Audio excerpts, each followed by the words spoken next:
Alors, je suis Sébastien Philippe, je représente l'ambassade de l'Ordre souverain de Malte au Mali. L'Ordre de Malte, c'est une institution qui a plus de 900 ans et qui, depuis l'origine, vise à aider les plus démunis et les malades. Donc nous sommes implantés, nous avons une convention de coopération avec le Mali depuis 1986. Et donc nous œuvrons depuis notre installation au Mali à aider nos prochains. La Pouponnière, donc le centre d'accueil et de placement familial, plus connu sous le nom de Pouponnière, l'Ordre de Malte le connaît depuis longtemps. Et donc nous avons été alertés sur le fait que la situation de la Pouponnière est toujours très délicate, très compliquée ces dernières années, avec un afflux massif d'enfants.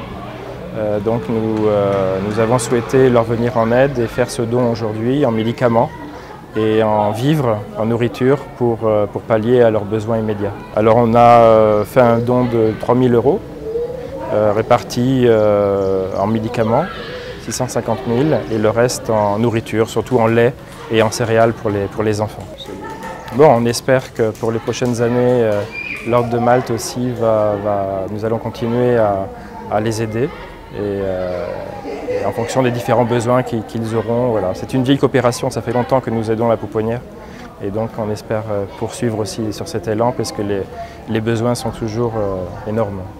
Vous avez visité l'intérieur du centre et à la sortie, quelles sont vos impressions?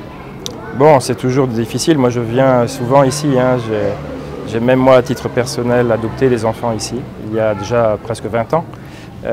Donc je connais les lieux, avant ils étaient à Dravella, donc la Pouponnière je la connais depuis très longtemps et c'est vrai que c'est toujours un sentiment très difficile quand on voit ces enfants en difficulté, même si on voit malgré tout qu'ils sourient, ils sont contents, on les voit chanter, donc le personnel quand même fait un travail remarquable pour aider ces enfants à goûter à la vie et à sourire malgré la situation difficile dans laquelle ils se trouvent.